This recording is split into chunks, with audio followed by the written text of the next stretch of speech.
Hi, how are you? Hi, good. How are you? Good. Okay, let me start sharing my presentation. Okay, here we go. So today we're going to be learning about Imagism using Amy Lowell's short poems Spring Lounging and Bright Sunset. Okay, so a quick little overview. Basically what I just said, we're going to be using Spring Lounging and Bright Sunlight. I'll give an overview of Amy Lowell, who is considered one of the pioneers of the Imagist movement. She's one of the only notable women involved in this movement, and I will discuss her relationship with Ezra Pound, who is considered probably the founder of the Imagist movement. And then I'll compare Imagism to imagery and point out the differences between the two and why an author would choose to use Imagism over imagery. Okay. Imagism was a poetry movement in the 20th century. It's considered a modernist movement. It has been described as the most influential movement of English in literature. It advocated for free verse. It didn't really have a set form that people had to follow to kind of fall into the Imagist movement. It expressed emotions and ideas through clear and precise language and images.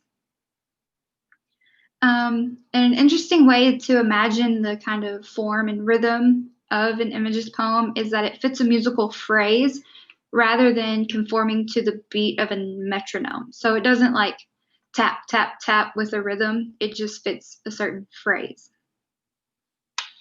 All right. So here we're going to discuss Amy Lowell and Ezra Pound and their relationship. So like I said, Ezra Pound is recognized as a founder of the Imagist movement. Amy Lowell greatly admired his work and soon followed suit, but ultimately when Ezra Pound moved on to his next project, Amy Lowell kind of became the face of the Imagist movement and kind of took over Pound's spot, I guess. Pound was not fond of this, and they soon became arch nemesis. So as you can see, this picture is of Amy Lowell, and a kind of funny story, but kind of also terrible, is that so when Pound became not too fond of Lowell, he started referring to her as the hippo poetess, and he was well known for repeating that phrase over and over and just not letting it go. So now that you've been introduced to Imagism, you might think that it sounds a little familiar. You might say, well, isn't Imagism the same as imagery? And no, it's not that simple. It's a little more in depth than that. So first, let's define imagery. Imagery is visually descriptive or figurative language. So imagery would use, I guess you could say, fancier language to kind of paint a picture. All right. So now that we've reviewed the definition of imagery, let's look at an example. So this is an excerpt from T.S. Eliot's poem entitled Preludes. A lonely cab horse steams and stamps, and then the lightning of the lamps. So, what do you notice about these lines of poetry? The author uses a lot of descriptive language. I'm sorry, a lot of what? Descriptive language. Yes, he does. Very good. So he paints a picture that completely like encompasses the reader. So how does that make you feel as the reader? It makes me feel like I'm actually there in the scene. Yeah, kind of like you can hear the horse stamping along, you know? Exactly. You're there watching it run by. Yeah, so that's how authors use a more rich figurative language to put you there in that scene, and you can hear it, you can smell it, you can see it. So now let's take a look at an example of Imagism. This is Amy Lowell's short poem, Bright Sunlight. The wind has blown a corner of your shawl into the fountain, where it floats and drifts among the lily pads like a tissue of sapphires. But you do not heed it. Your fingers pick at the lichens on the stone edge of the basin, and your eyes follow the tall clouds as they sail over the ilex trees. So, what differences do you notice between Eliot's writing style and Lowell's writing style? Lowell's writing style is a lot more to the point, and she doesn't use big fancy language. Yeah, it's kind of just real. This is what I'm trying to say, so I'm going to use one word instead of multiple, more like rich language type words, you know? Okay, so how does Eliot's language appeal to your senses? Eliot appeals more closely to all of your senses.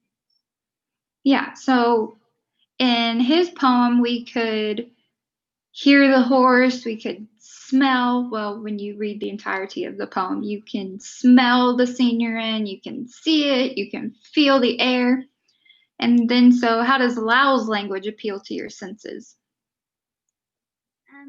While Lowell paints a broader picture that you can see and not so much hear.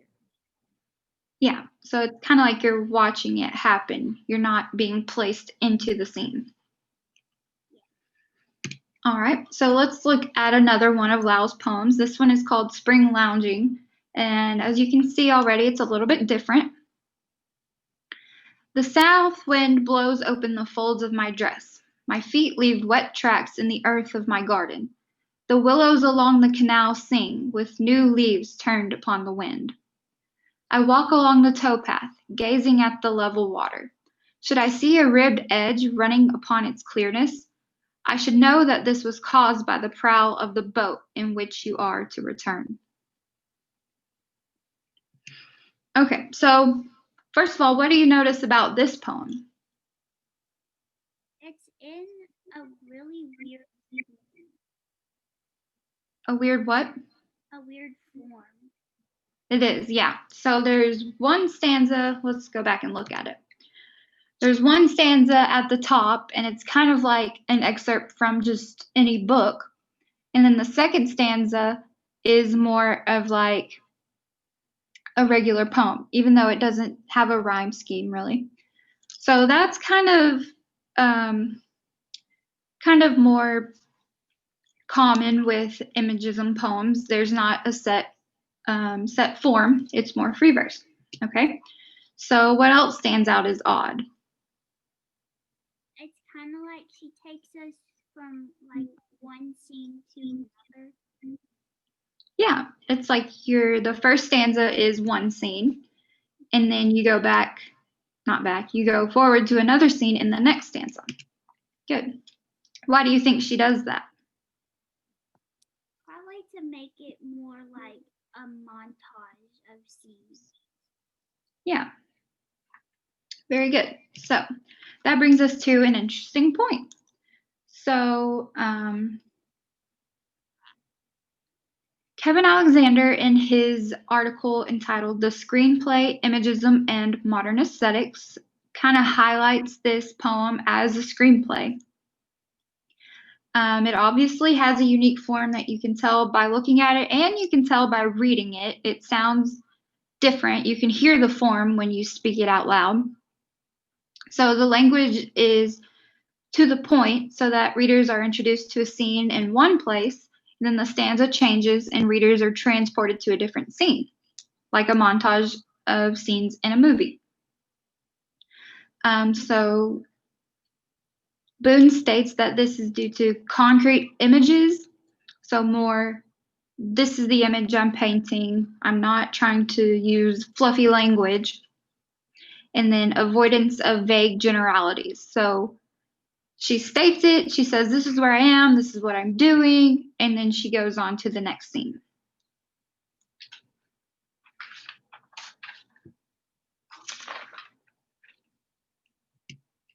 All right, so our conclusion. What have we learned today? Imagism is actually like imagery, but it's more straightforward. Like it's almost more like prose than poetry.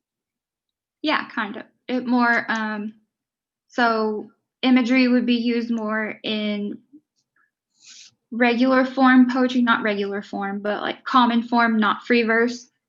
And then imagism is used in free verse, just like a book would be written, you know? So why do you think an author would choose to utilize imagism over imagery? An author might choose imagism over imagery in order to more clearly convey their point. Convey the what? I'm sorry. Convey their point. Yes, exactly. So basically, like each and every word contributes to the presentation of the idea, and they're not over exaggerating the scene or creating a big picture that you have to nitpick to figure out where you actually are and what you're supposed to be feeling. Yeah, so very good. That is imagism versus imagery. And it was a good class. Thanks for attending. I appreciate it. Make good choices and wear a mask. Got it. Bye.